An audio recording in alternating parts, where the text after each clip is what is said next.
Hey folks, how you doing? We're gonna do something a little bit different today, and I am in Stamford, Connecticut at the Bartlett Arboretum. And I was actually here last week and there was just a lot of really cool stuff in bloom. So what I want to do is just walk you folks around the garden and show you some things that are in bloom.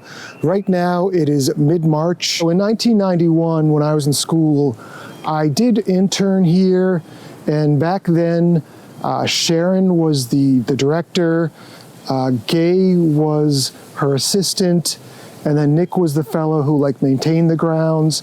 And there was one other intern that year, and his name was Howard.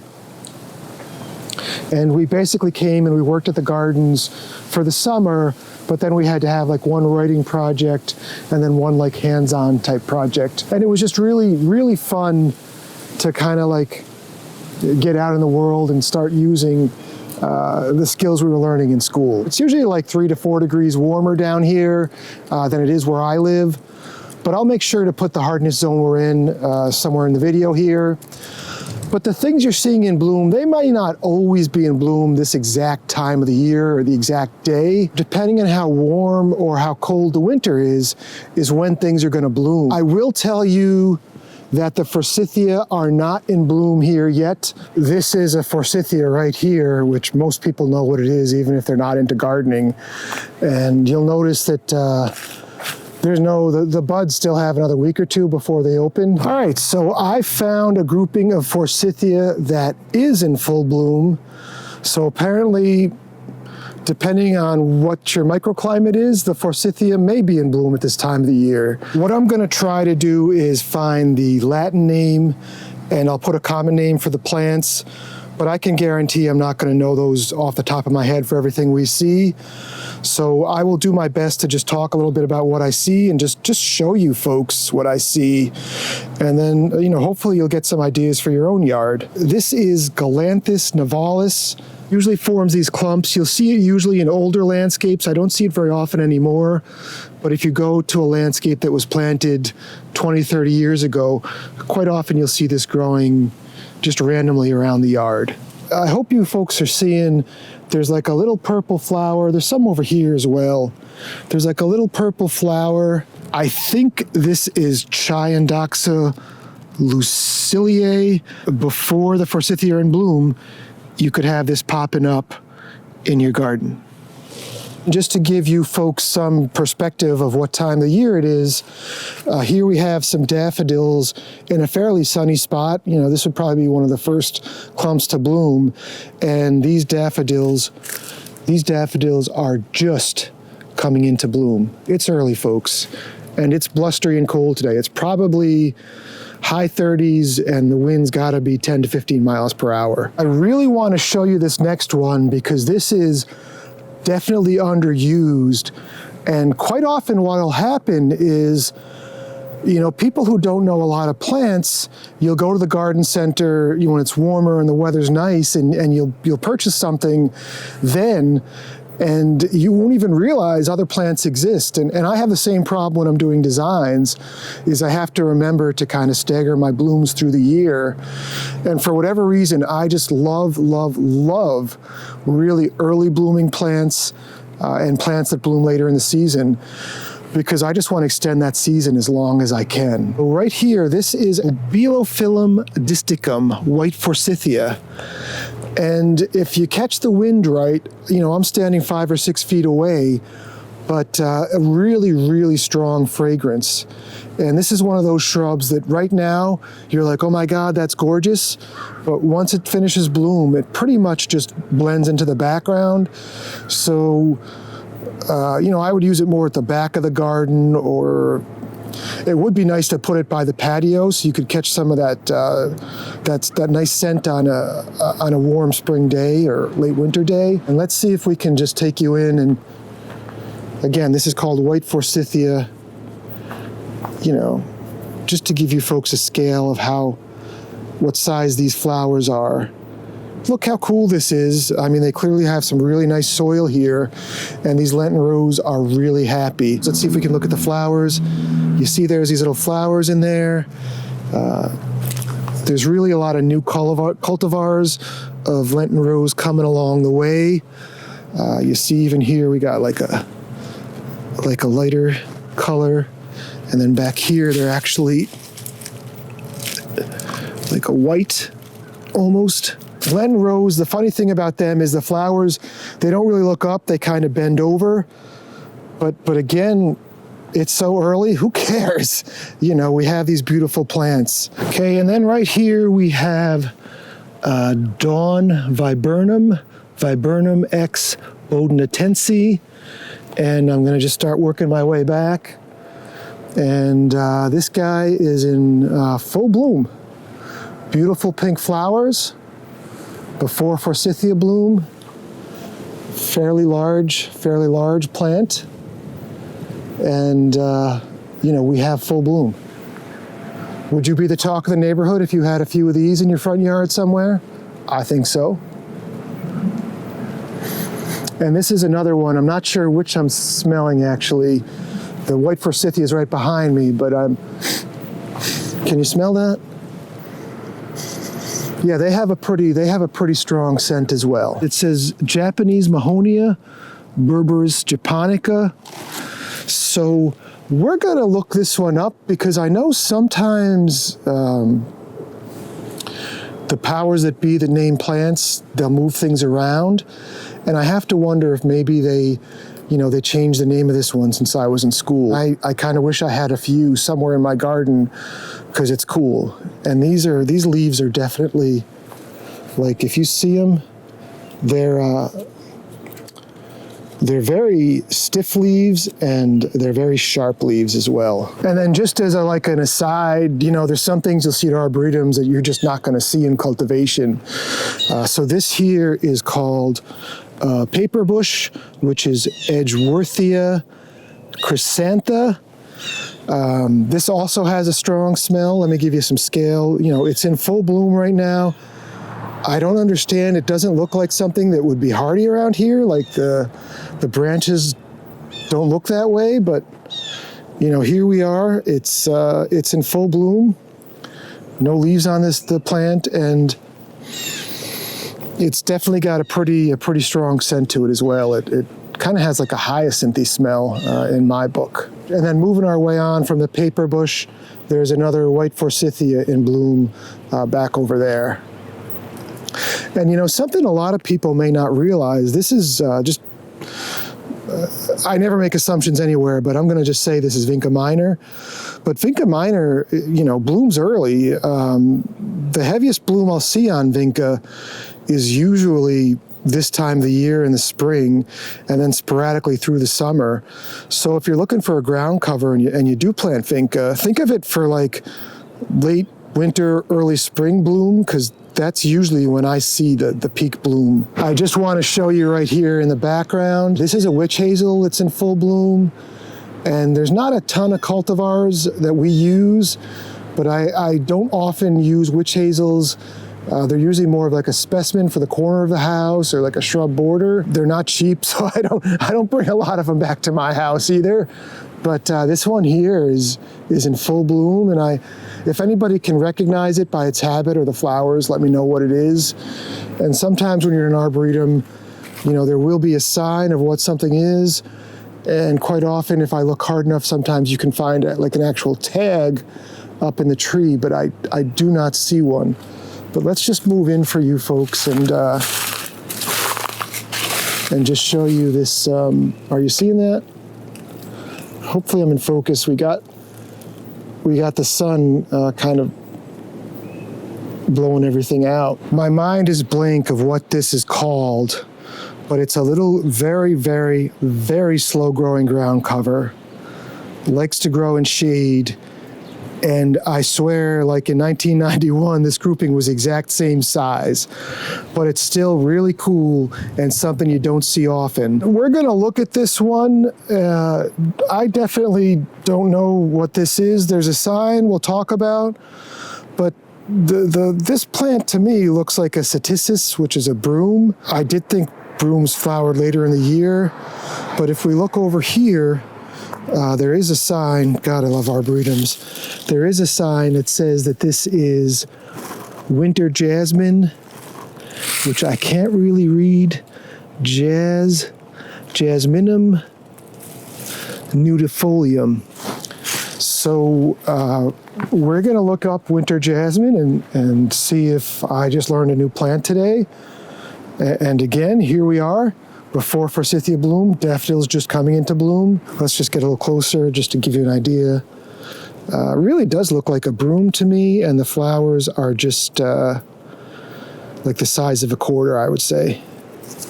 Cool. If you go to the supermarket and are looking for something in bloom, around this time of the year, quite often you'll see these little pots of like 3 or 4 little baby tiny daffodils. So those are tete-a-tete daffodils. And here we have, just a grouping they put in the gardens. I think we're so used to seeing this stuff at the grocery store. Sometimes we forget we could just buy the bulbs and plant them ourselves. I do just want to show you, it's not a flowering shrub, but this is Microbiota decussata, Siberian carpet. And I really love this shrub because it's not as prickly as junipers, and it actually prefers to grow in a little bit of shade. So if you're looking for like a ground cover, shrubby ground cover that grows in shade, Microbiota decussata is a great choice. And it'll spread like 6 feet from wherever you plant it. And I've never used it on a wall, but I kind of like this effect where it's growing over the edge of the wall. It'll do fine in full sun as well, but it can tolerate some shade. It's just different and really easy to maintain. You don't have to shear it every year. I just come in with my pruners and just kind of thin out the longer branches, and then if there's any dieback, invariably cleaning leaves or just the wind will break a branch or two and you have some brown branches, but really easy to maintain. Where we are now, there's like a U down that way that overlooks a hillside, and since I've been here, they actually started doing I think some native plantings down there. We'll go down later and see what's in bloom. I know they had some really cool Cercis chinensis down there. But I remember back, there used to never be, where I'm standing used to not be here, and that used to not be there. But I remember when you could actually see the wall back there. But what I want to do is just start here and pan to the left. And what you're looking at right in front of you now, these giant trees, is Cyadopodes verticillata, or umbrella pine. And it's one of my favorite, I'm going to just say trees. I don't have these at my house either because they're extremely slow growing. Like if you see a 5 to 6 footer to nursery, it's going to be a lot of money. But I really need to find some liners or just a smaller plant and get it in my yard because it's just such a unique. It looks like it's covered in wax. This is another evergreen that can tolerate some shade. It may not grow quickly in shade, but it'll grow and look good. Right now, we're in the Dwarf Conifer garden, which is across the street from what is now the exit, used to be the entrance to the Arboretum. And I know all you're looking at is overgrown, evergreens. But the one thing I want you folks to learn is that even though it says it's a dwarf conifer, they never stop growing. I mean, they should really call them slow-growing conifers because as time goes by, again, they're not going to grow as quickly as a normal conifer, but they keep growing. So I do just want to show you a few cool things in here. What I want to do is just start down here and pan up. And this is another umbrella pine right in front of you. And then right next to it, that's a umbrella pine too. And let's just walk in and show you how nice this foliage is. We got some sun here. So it's just got this see if I can get this. It's got this glossiness to it. And it's called an umbrella pine because the needles are in like a whorl when they come out of the stem.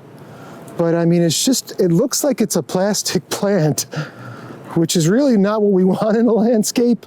But if it's a real plant that looks plastic, then it's cool. Now, this is the best example I can find of dwarf conifers and how much they grow. And I admit that this has been here. I think this garden was planted in 1970, give or take. So this has been here for a while. But this is Picea abies nidiformis. In the trade, we just call it a bird's nest spruce. So we'll plant these, you know, if you have the sidewalk 5 to 8 feet from the house, maybe you'll do a bird's nest spruce between 2 windows, put a ground cover in front of it, possibly maybe like some PJM or Olga rhododendrons behind it, and call it good. And as we move back and pan up, this is a bird's nest spruce. This whole mound is a bird's nest spruce. This mound is about 30 feet tall and 30 feet wide. And so just be careful. You know, the more years I've been doing this, the farther I plant things apart, because I know stuff like this happens. They've got some Hydrangea paniculata here, and I just want to show you folks kind of just how the Arboretum left them after they pruned them last year. And I mean, this is pretty much exactly the way I pruned Hydrangea paniculata. You can kind of see, like initially somebody would have pruned this one back here, and then the first year's growth would have come, and then somebody pruned it back there, and then last year this came on, and it looks like they've been taking theirs back to 2 buds. I usually take them back to 1. I mean, mine are significantly larger than these, but it looks like they have been coming back to 2 buds. This one crossing branch here, I would probably have just taken that right back to here. I did just want to show you this arch that commemorates the World Trade Center, and if you want, you can pause the video and read what the sign says here. This is dawn redwood, Metasequoia glyptostroboides. Love saying glyptostroboides, and if you're a diehard Latin speaker, I probably am butchering it. But these 2 trees here, and there's one more I want to show you, are the reason that I have the dawn redwood in my yard. I made a video about my dawn redwood and I got one of the facts wrong there. So a stand of dawn redwoods was discovered in China in 1943. And then in 1948, dawn redwood came to the United States. So they haven't been in cultivation very long. And I think the funniest part of it all is it says down here, dawn redwood's maximum height is only a guess because they have not yet reached maturity. So I have a dawn redwood that I like to show off in my yard, which I'm pretty proud of. But let's see if we can do this in the right sun. This dawn redwood you're looking at, like if you take the width where this tree touches the ground, that's probably about 4.5 feet, if not 5 feet. And this tree is huge. And I planted one probably 30 feet from my house. Doesn't look like it's ever had anything breaking off. Maybe the next people that own the house will have some things to consider, but again, this was here in 91 when I was here. I'm sure it was much smaller, but these things grow redunculously fast. So keep that in mind. I think this is the ideal tree if someone has a big yard and they have a new baby. Give them one of these, and by the time their kids graduate high school, it'll be like 30 feet tall. So what you're looking at here is stewartia pseudocamellia, Japanese stewartia. And I have one of these by the front door to my house. This is a girdling root. You see the girdling root down there? You see how it's kind of choking that tree out? But the books are going to tell you that Stewartia pseudocamellia and Stewartia coriana grow 20 to 25 feet tall. So we're going to move back and I'm going to pan up the tree here. And this one is probably 40 to 50 feet tall. And notice the way that it's actually, the reason it's leaning like that is it's leaning towards the light. So I would definitely say that your Stewartia pseudocamellia, Stewartia coriana, definitely like to be in a sunnier spot more than shade. I wanted to show you folks this one here. This is a climbing hydrangea, Hydrangea anomala subspecies petiolaris. It's fairly common. It's got these hairy roots that'll pretty much stick to anything, so you really don't want to plant it next to a house, which is a mistake I've made, and then it'll start growing up the side of a house. But I mean, this is probably the largest one you'll ever see in your life. This is easily 6 to 8 inches in diameter, just this one trunk, and then there's a whole nother trunk there. And this is growing up here. This is a better, you see how there's 2 stems growing up this tree, and this was here in 91 when I was working here, and in 91, the oak tree it's growing up was alive. It looks like something happened, which is sad because eventually that tree's gonna rot away. Arboretums are just so awesome because you can just wander and everything's got a name on it, and you can come back at different times and see how things look. I want to start at the sign, and then maybe we can put the sun at our back, but this is another Japanese stewartia, and just look at the bark on this guy. I mean, look at that, you know, the different colors, the mottled bark. Just really cool, and I love the multi-stemmed habit to it. And if we pan up this one, this tree is probably 50 to 60 feet tall. So when you read the descriptions, always add a little bit of height. This is Cercis chinensis. This is Don Egulf. I saw this years ago when it was in bloom when I was visiting. I had a customer when I first got out of school that had this shrub that would just be covered in flowers.